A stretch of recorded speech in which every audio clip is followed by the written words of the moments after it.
اللہ الرحمن الرحیم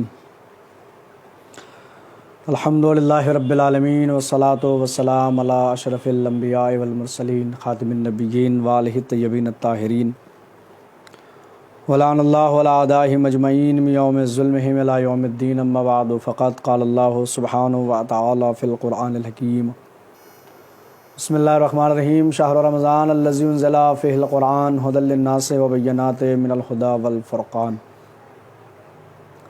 السلام علیکم ورحمۃ اللہ وبرکاتہ۔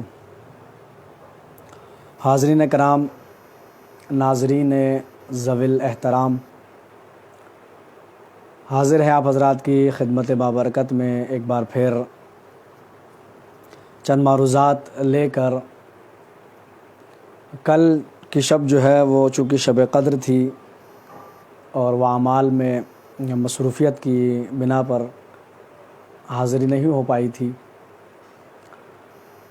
امید کرتا ہوں کہ آپ سب حضرات کا مبارک رمضان بخیر و عافیت گزر رہا ہوگا۔ سورہ مبارکہ بقرہ کی آیات کی مختصر سی تفسیر اور رفتہ رفتہ آہستہ آہستہ خرامہ خرامہ ہم لوگ اپنی آخری منزلوں کی طرف بڑھ رہے ہیں۔ آج جس آیت کی تفسیر پیش کرنا مقصود ہے، ایک واقعے کی طرف اس آیت میں اشارہ کیا گیا ہے، اسی واقعے کو آپ کی خدمت میں پیش کرنا مقصد ہے۔ سورہ مبارکہ بقرہ دوسرا سورہ ہے، آیت نمبر ہے 62، آیت نمبر 62، سورہ نمبر 2۔ اعلان ہے، پروردگار عالم ارشاد فرماتا ہے، بسم اللہ الرحمن الرحیم، ان الذین آمنوا والذین ہادوا والنصارى والصابئین من آمن باللہ والیوم الآخر وعمل صالحا فلہم اجرہم عند ربہم ولا خوف علیہم ولا ہم یحزنون۔ ارشاد ہے کہ بے شک وہ لوگ جو ایمان لائے اور وہ لوگ جو یہودی ہے اور جو نصرانی ہیں، ان الذین آمنوا بے شک وہ لوگ جو ایمان لائے جو مومن ہیں، والذین ہادوا وہ لوگ جو یہودی ہے، والنصارى جو نصرانی ہیں، والصابئین اور جو صابئی ہے یعنی ستارہ پرست ہے، من آمن باللہ والیوم الآخر وعمل صالحا، اگر یہ جیسے ایمان لانا چاہیے ویسے باقاعدہ اگر ایمان لائے اور عمل صالح انہوں نے انجام دیا تو ان کے لیے پروردگار کے یہاں پہ اجر ہے اس کا، اور ان کے اوپر نہ ہی کسی طرح کوئی خوف ہوگا نہ ہی کوئی حزن و ملال ہوگا۔ یعنی اللہ یہ کہہ رہا ہے کہ اگر کوئی خالصتاً للہ ایمان لے کر آئے، اللہ کے لیے ایمان لائے اور عمل صالح انجام دے تو اللہ کی بارگاہ میں اس کا اجر معین ہے اور ان کو اجر ملے گا، ان پہ نہ کوئی خوف طاری ہوگا نہ ہی ان کو حزن و ملال ہوگا۔ مفسرین کرام میں اس کے ذیل میں ایک واقعے کی طرف اشارہ کیا، اور بڑا دلچسپ واقعہ ہے اور ہمتاً بگوش سنیں اسے، بہت کام کا واقعہ ہے حضرت سلمان فارسی کے سلسلے میں، کہ یہ آیت جو اشارہ کر رہی ہے وہ اسی کی طرف اشارہ کر رہی ہے۔ حضرت سلمان فارسی جیسا کہ آپ جانتے ہیں کہ وہ فارس کے رہنے والے ہیں، ایران جسے اب ایران کہا جاتا ہے وہاں کے رہنے والے ہیں، اور حضرت سلمان فارسی کا وہاں کا جو حاکم تھا ایران کا، اس حاکم کے لڑکے سے سلمان کا دوستانہ تھا۔ حضرت سلمان کا اس حاکم کے فرزند سے، بیٹے سے دوستانہ پکی دوستی تھی، فرینڈشپ تھی، بڑی مضبوط فرینڈشپ تھی۔ کہتے ہیں کہ ایک بار یہ دونوں دوست حضرت سلمان اور حاکم کا بیٹا اسی واقعے کی طرف اس آیت نے اشارہ کیا، اسی کے ذیل میں آیت 62 ہے، آیت جو ہے 62 آیت نمبر، اور اگر آپ حوالہ دیکھیں تفسیر نمونہ اگر آپ دیکھیے گا تو آپ کو اس میں واقعہ مل جائے گا، تفسیر نمونہ، اسی سے میں آپ کی خدمت میں واقعہ پیش کر رہا ہوں۔ تو اس میں وہ جب ایک بار دونوں دوست سلمان اور حاکم کا بیٹا یہ دونوں شکار کے لیے نکلے تو راستے میں انہوں نے دیکھا کہ ایک شخص ہے جو کسی کتاب کو پڑھنے میں مصروف ہے، ایک آدمی جو بیٹھا ہوا ہے اور کتاب پڑھ رہا ہے۔ یہ لوگ اس کے قریب گئے، جانے کے بعد اس سے پوچھا کہ بھئی یہ کس کتاب کی تم جو ہے وہ پڑھ رہے ہو، کس کتاب کو پڑھ رہے ہو، یہ کون سی کتاب ہے؟ تو اس نے ان کو دیکھنے کے بعد اس نے کہا کہ یہ وہ کتاب ہے کہ جس کتاب میں چوری، زنا اور حرام ان سب چیزوں کے بارے میں منع کیا گیا ہے کہ یہ چیزیں جو ہے وہ انسان نہ کرے، اور کہا کہ یہ کتاب نام کیا ہے اس کا؟ کہا یہ وہی کتاب ہے جو حضرت عیسیٰ مسیح علیہ السلام پر نازل ہوئی تھی، یعنی یہ کتاب انجیل ہے۔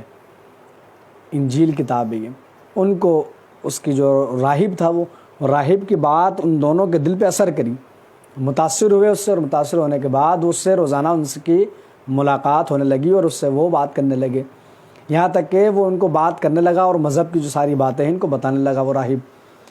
اسی وقت اس راہب نے ان سے کہا کہ جو زمین کے اوپر بھیڑ اور بکریاں اور یہ جو ہے وہ دمبے جو ذبح ہوتے ہیں ان کا گوشت کھانا حرام ہے۔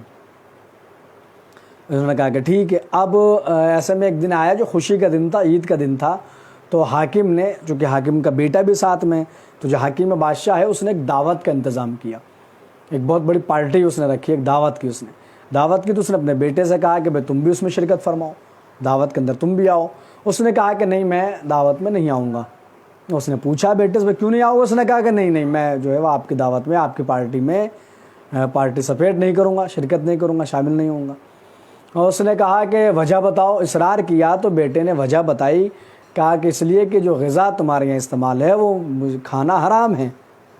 تو بادشاہ کے کان کھڑے ہو گئے، غذا کھانا حرام ہے؟ کہا تم سے کس نے کہا کہ یہ غذا کھانا حرام ہے؟ تو اس راہب کا پھر انٹروڈکشن کرایا گیا، اس راہب کا تعارف کرایا گیا، کہا کہ اس راہب نے کہا۔ اب اس راہب کو بلا لیا گیا، بلایا تو بادشاہ نے اس نے کہا کہ چونکہ ہم لوگ قتل کو بہت بڑا اور بہت برا سمجھتے ہیں، اس لیے میں تمہارا قتل معاف کرتا ہوں، تمہیں میں قتل نہیں کرتا، لیکن میں تمہیں علاقہ بدر کرتا ہوں، شہر بدر کرتا ہوں، تم علاقہ چھوڑ کے چلے جاؤ یہاں سے۔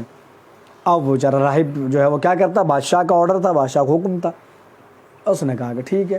جب جانے لگا تو حضرت سلمان اور اس لڑکے کی، حاکم کے بیٹے کی ملاقات ہوئی۔ ملاقات میں یہ طے ہوا کہ اب ہماری اگلی ملاقات جو ہے وہ موصل کے گرجا گھر میں ہوگی، دیر میں ہوگی۔ موصل کا یعنی گرجا گھر، دیر گرجا گھر یعنی کہ چرچ، موصل کے چرچ میں ہماری جو ملاقات ہوگی۔ اور کہا کہ ٹھیک ہے، موصل کے چرچ میں ہم لوگ جو ہے وہ ملاقات کریں گے۔ اب یہ کہے کہ وہ جو ہے وہ چلا گیا۔ حضرت سلمان اپنے دوست کا انتظار کر رہے ہیں کہ اب دوست آ جائے تو اس کے ساتھ جو ہے وہ موصل کے اس گرجا گھر میں جا کے اپنے اس عالم سے اور جو راہب تھا جن سے بات چیت ہوتی تھی، جو انہیں دین کی باتیں بتاتا تھا، اس سے ملاقات کریں۔ انتظار کیا، دوست جو ہے وہ نہیں آیا، تو حضرت سلمان اکیلے موصل کے گرجا گھر کی طرف چل پڑے اور موصل کے چرچ میں پہنچے، اور وہی راہب وہاں ملاقات ہوئی، اور وہاں پہ رہ کے حضرت سلمان عبادت کرنے لگے۔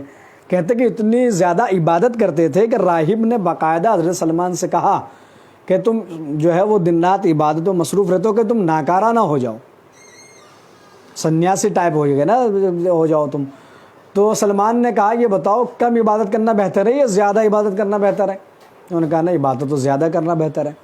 تو ایک بار جو ہے بیان کیا جاتا ہے کہ اس کے بعد حضرت سلمان عبادت میں مصروف تھے، وہ جو راہب جن سے بات کرتے تھے، جن سے ملاقات کی، وہ موصل کا گرجا گھر چھوڑ کے جانے لگا، اور وہ ایک دوسرے عالم سے کہہ گیا کہ اس کا خیال رکھنا، اور وہ حضرت سلمان کو ان کے حوالے کر کے چلا گیا۔ جب وہ چلا گیا، جس کے حوالے کر کے گیا، اب وہ چلا بیت المقدس کی زیارت کے لیے فلسطین۔ جب وہ بیت المقدس جانے لگا تو حضرت سلمان کو ساتھ لے کے چلا۔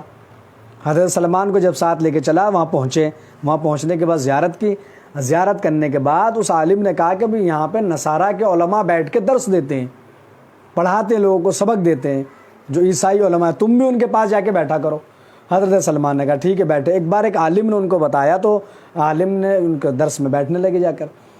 تو ایک بار عالم نے دیکھا کہ سلمان کا چہرہ اترا ہوا ہے، رنجیدہ ہے۔ پوچھا کہ بھائی تم رنجیدہ پریشان نظر آ رہے ہو، اس کی وجہ کیا ہے؟ تو سلمان نے کہا کہ میں اس لیے رنجیدہ ہوں کہ عبادت کا مزہ تو ان لوگوں کو تھا کہ جو پیغمبران خدا کی بزم میں بیٹھتے تھے، ان کے پاس بیٹھتے تھے، ان سے بات چیت کرتے تھے، ان کو دیکھتے تھے، تو ان کے بڑے مزے تھے اور لطف تھا عبادت کے اندر۔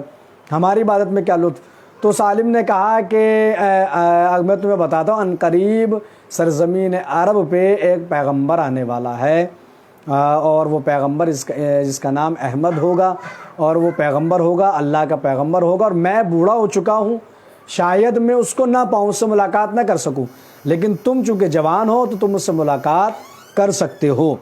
حضرت سلمان نے پوچھا کہ بھائی اگر وہ آ کے دعویٰ کریں پہچان لیں گے کیسے کہ ہاں یہی وہ شخص ہے؟ تو اس عالم نے 3 علامتیں بتائی۔ کہ سب سے پہلی علامت یہ ہوگی کہ وہ صدقہ قبول نہیں کرے گا، یعنی جو صدقہ دو گے جان مال کا جو صدقہ نکالا جاتا ہے وہ اس پہ حرام ہوگا۔ دوسری علامت یہ کہ تحفہ، گفٹ اور ہدیہ قبول کرے گا، اور تیسری اس کے دوش کے اوپر ایک خاص نشانی ہوگی، اس سے کاندھے کے اوپر ایک خاص نشانی ہوگی۔ کہتے ہیں کہ سلمان نے کہا کہ ٹھیک ہے، اب اپنے وہاں سے زیارت سے فارغ ہونے کے بعد چلے۔ راستے میں ایک حادثہ ان کے ساتھ پیش آیا، اور حادثہ یہ تھا کہ وہ جو عالم جس کے ساتھ تھے وہ کھو گیا اور راستہ بھٹک گیا۔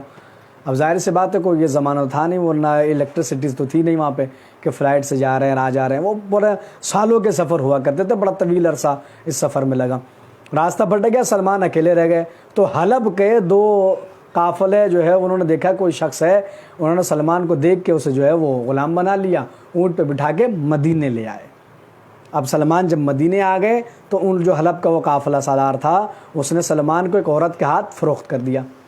اس عورت کے یہاں 2 غلام تھے، ایک سلمان تھے، ایک اور تھا، وہ اس کا گلابان بن گئے، یعنی اس کی بھیڑ بکریاں چرایا کرتے تھے۔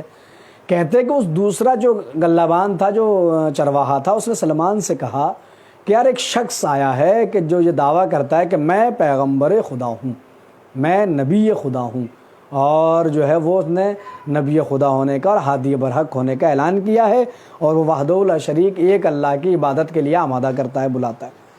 حضرت سلمان نے کہا کہ ہو نہ ہو یہ وہی ہے، کیونکہ اس کے بارے میں اس عالم نے مجھے وہاں پر بیت المقدس میں بتایا تھا۔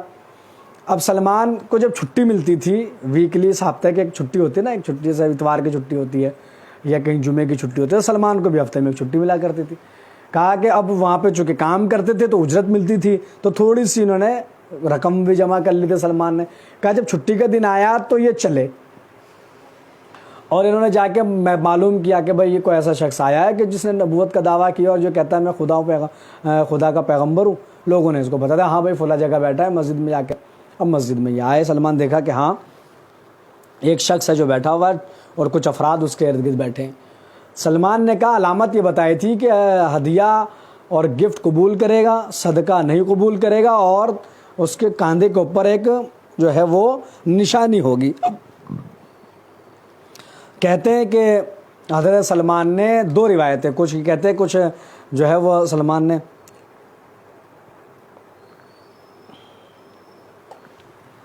کچھ تو یہ بیان کرتے ہیں کہ حضرت سلمان نے جو ہے وہ کچھ گوشت خریدا۔ بعض روایت کہتے ہیں کھجوریں، انہوں نے پاس جو رقم تھی اس سے کھجوریں انہوں نے خریدی اور کھجور لے کر وہ حضور کی خدمت میں پہنچے۔ حضور نے سلمان کو دیکھا تو مسکرایا، آپ کو تو پتہ تھا کہ یہ کون ہے۔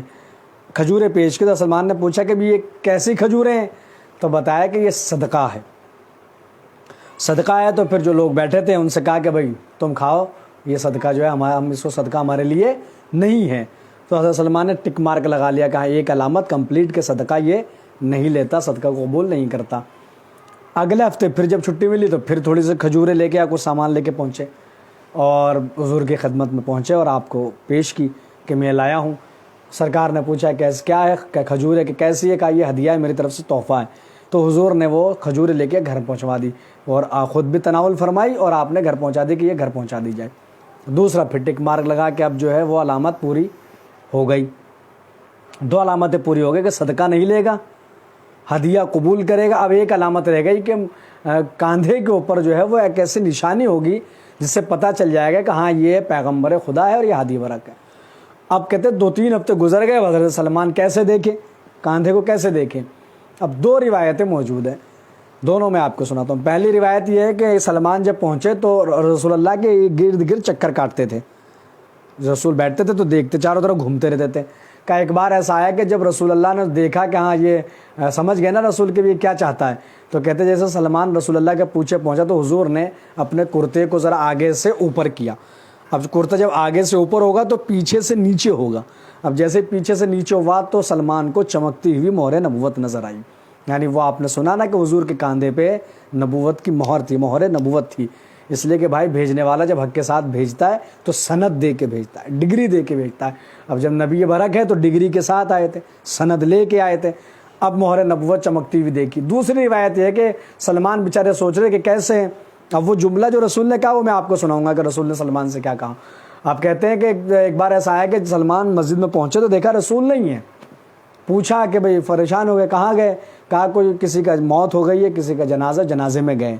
تو کہتے سلمان بھی جو ہے وہ پہنچے، جنازے تک جگہ جنازہ جا رہا ہے، رسول اللہ کہتے ہیں کہ وہ لوگوں کو چیرتے ہوئے، لوگوں کو ہٹاتے ہوئے رسول کے بالکل پیچھے پہنچ گئے، رسول کے پیچھے پہنچے۔ ظاہر سی بات ہے نبوت کی خاصیت یہ ہے کہ نبی جیسے آگے دیکھتا ہے ویسے ہی نبی پیچھے دیکھتا ہے۔ معصوم کی خاصیت یہ ہے کہ معصوم جیسے آگے دیکھتا ہے ویسے ہی معصوم پیچھے دیکھتا ہے۔ تو رسول اللہ کو پتہ تھا کہ سلمان آ رہا ہے، اب پتہ چلے گا بالکل پیچھے آ گیا ہے، تو حضور نے اپنے کرتے کو آگے سے تھوڑا اوپر کیا، تو کرتا پیچھے سے نیچے ہوا۔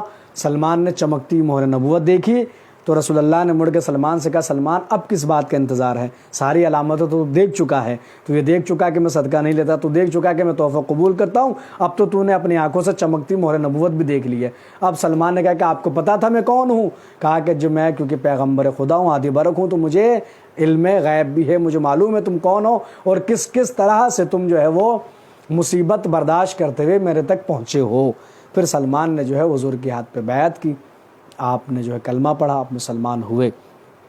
اسی آیت میں اسی واقعے تو اشارہ کیا گیا، وہ لوگ کہ جو ایمان لے آئے اور ویسا ایمان لائے جیسے لانے کا حق ہے اور عمل صالح انجام دیا، تو پھر ان کے لیے اجر ہے، اب نہ ان پہ خوف ہوگا نہ حزن و ملال ہوگا۔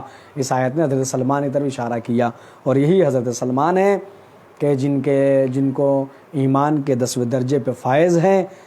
ایمان کے 10 درجے، 10 کے 10 سلمان کے پاس ہے، اور سب سے بڑی سند، سب سے بڑی ڈگری اور سب سے بڑی جو ہے وہ آپ کہہ لیجئے کہ زندگی کا کارنامہ یہی ہے کہ حضور اکرم نے فرمایا کہ سلمان و منا اہل البیت، کہ سلمان ہم اہل بیت میں سے ہے۔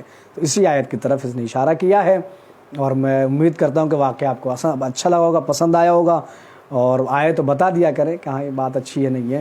بہرحال آپ محفوظ رہیے، اپنی حفاظت کیجیے، عبادات میں مصروف رہیں۔